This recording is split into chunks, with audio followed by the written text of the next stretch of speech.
गाड़ी में बैठकर ये यहाँ से निकल रहे हैं। लेकिन लगातार इनसे हर बार कोर्ट में जब पेशी होती है तो सवाल किया जाता है, लेकिन सवाल का कोई रिस्पांस नहीं होता है। और ये कहीं ना कहीं चुप्पी लगातार इनकी इस बात को प्रमाण देती है कि कहीं ना कहीं मामला कुछ गड़बड़ चल रहा है। देखिए आप देखें, लगातार यहाँ से हम लोग कवरेज करते रहते हैं। आज के क्या अपडेट है आज के इस केस में, आसाराम बापू केस में? देखिए, ये आसाराम बापू जी का केस नहीं है। दीपक चौरसिया, चित्रा त्रिपाठी, अजीत अंजुम, मोहम्मद सोहेल, मोहम्मद राशिद, डॉक्टर अभिनव, ललित भट्ट गुजर और सुनील दत्त, ये 8 पत्रकारों के खिलाफ एक ऑफ सीन वीडियो एक बच्ची का आसाराम बापू जी के साथ चलाने का है, जिसमें बच्ची और उनके परिवार के द्वारा कंप्लेन करने के बाद ये सारे लोग इस केस के आरोपी हैं कि, और आरोप ये है और जिस पर इस केस में आरोप भी तय हो चुका है कि ये वीडियो जो है गलत तोड़ मोड़ कर गलत तरीके से बनाया गया है और जिसमें लड़की के साथ बापूजी को गलत हरकत करते हुए दिखाया गया है।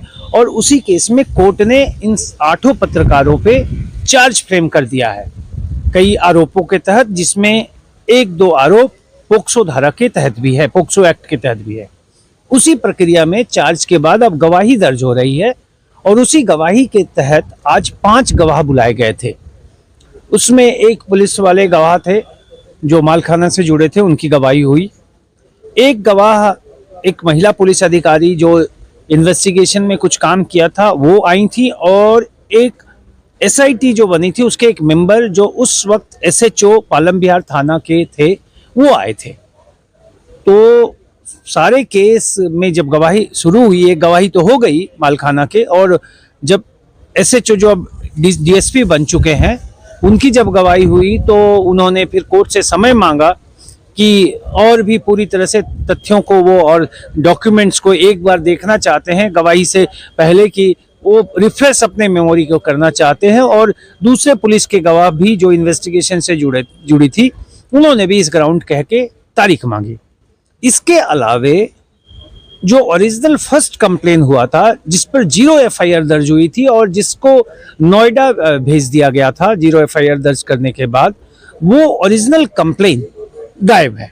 और वो ओरिजिनल कंप्लेन पिछले कई तारीखों से जज साहब इस केस के अलग अलग आईओ को, जो अलग अलग स्टेज में इन्वेस्टिगेटिंग ऑफिसर थे, उसको बुला रहे थे कि आप उसे ट्रेस करके लाओ। उसमें एक तो नोएडा पुलिस की तरफ से ये कह दिया कि वहाँ ये ट्रेसेबल नहीं है। तो आज उसी में जो आखिरी आईओ थे और जो अब ACP है, उस वक्त वो SIT के में थे, उन्होंने आज आया तो जज साहब ने कहा कि आप बताएं कि आप एक इस पे निर्णय दें कि उसकी क्या स्थिति है, कहाँ है वो कंप्लेंट। तो वो कुछ बातों को बोला तो जज साहब ने कहा कि आपको जो भी बोलना है आप उसे लिखित फॉर्मेट में दें। और जज साहब ने उसे डायरेक्शन मतलब दिया कि आप लिखित फॉर्म में देकर आज उसे कोर्ट में फाइल करें। उन्होंने कहा ठीक है, लेकिन कुछ समय के बाद उन्होंने कहा कि मुझे समय दिया जाए और मैं लिखित अगली तारीख पे दूंगा। इन सारे तथ्यों और कारणों के बाद, एक गवाही दर्ज होने के बाद, जो ये केस अगली तारीख 1 अप्रैल लगा दी गई। और इस केस के जो कंप्लेनेंट है वो भी आज आए थे, लेकिन वो ओरिजिनल कंप्लेंट, जो पहला कंप्लेंट था, वो ट्रेस नहीं हो पाया था, जिसके चलते उनकी गवाही जो पहले शुरू हो चुकी है वो आगे नहीं हो पा रही है। ये आज की स्थिति है जी। और इस केस में बीच में चित्रा त्रिपाठी, जो इस केस की एक एक्यूज्ड है, वो बाहर जाने के लिए परमिशन मांगी थी, तो जज साहब ने उन्हें परमिशन दिया था, लेकिन उनसे 5 लाख की सिक्योरिटी डिपॉजिट करने के लिए था। तो उस बाबत भी आज उनके वकील साहब सबमिशन कर रहे थे कि वो आ गई है तो वो सिक्योरिटी को रिलीज किया जाए, लेकिन वो एप्रोप्रिएट एप्लीकेशन जब आएगा उस पर डिसाइड किया जाएगा।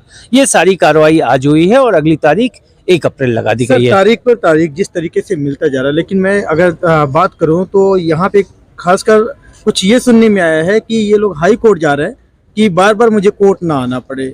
जो जर्नलिस्ट हैं वो कोई कंप्लेन लगाए हैं, फाइल किया है कि भाई उनको कोर्ट ना आना पड़े। तो ऐसा कुछ है? ऐसा मेरे नॉलेज में, मेरे संज्ञान में ऐसा कोई नहीं आया है। एक पर्सनल एग्जम्पशन का ऑलरेडी हाई कोर्ट में पेंडिंग है, जो कई महीने पहले, मतलब हो सकता है साल हो गया हो, दीपक चौरसिया एक्यूज जो इस केस में हैं उन्होंने Punjab and Haryana high court में लगा रखा है। बाकी एक्यूज की तरफ से ऐसा कोई हाई कोर्ट में यदि कोई एप्लीकेशन दायर किया भी गया है तो वो मेरे संज्ञान में नहीं है, मैं नहीं जानता उस विषय में। तो क्या लग रहा है कि इस केस में कहीं तक जिस तरीके से आरोप FIR में जो दर्ज किए गए हैं तो उनकी तरफ से कहीं तक इनको आरोप सिद्ध होते हुए नजर आ रहे हैं? देखिए, एक वकील के होने के नाते मैं इस पे कुछ नहीं बोल सकता। अभी गवाही चल रही है और कुछ गवाही हुई है और कुछ गवाहियां आगे हो रही है। अब उन गवाहियों को जज साहब किस तरह एनालाइज करेंगे, यह तो सारे गवाह, उसके बाद डिफेंस के गवाह और फाइनल आर्ग्यूमेंट के बाद तय होगा। एक वकील होने के नाते यह कहना मेरी तरफ से उचित नहीं होगा कि वो गवाही का क्या रूप है। सर, तकरीबन 10 साल हो गए इसके केस को चलते हुए, आखिर कब तक इस केस का फाइनल डिसीजन आ सकता है? बिल्कुल, ये चिंता का विषय है और ये केस यथाशीघ्र डिसाइड होना चाहिए। ये जो इस केस के ट्रायल में जो डिले हो रहा है और पुलिस वाले एक ना एक बहाना बनाकर डेट ले रहे हैं, रिपोर्ट देने में देर कर रहे हैं, तो ये गलत है। तो सर, ये कंप्लेनेंट को डिस्टर्ब कर रहा है। तो सर मान सकते हैं कि कहीं ना कहीं ये साजिश भी हो सकती है सर, लेट करना, मतलब डिले करवाना। सर देखिए, मैं बिना किसी तथ्य के किसी भी पे तो आरोप नहीं लगा सकता, लेकिन मैं इतना जरूर कहूंगा कि पुलिस की तरफ से गवाही और प्रोसीड्योर, इस केस की प्रोसीडिंग चलाने में जो रवैया है और जो कोर्ट में आकर उनका कोर्ट को सहयोग करने का रवैया है वो सही नहीं है। देश दुनिया की हर लेटेस्ट खबर देखने के लिए सब्सक्राइब करें हमारे चैनल PNN को और साथ ही बेल आइकन दबाना ना भूलें।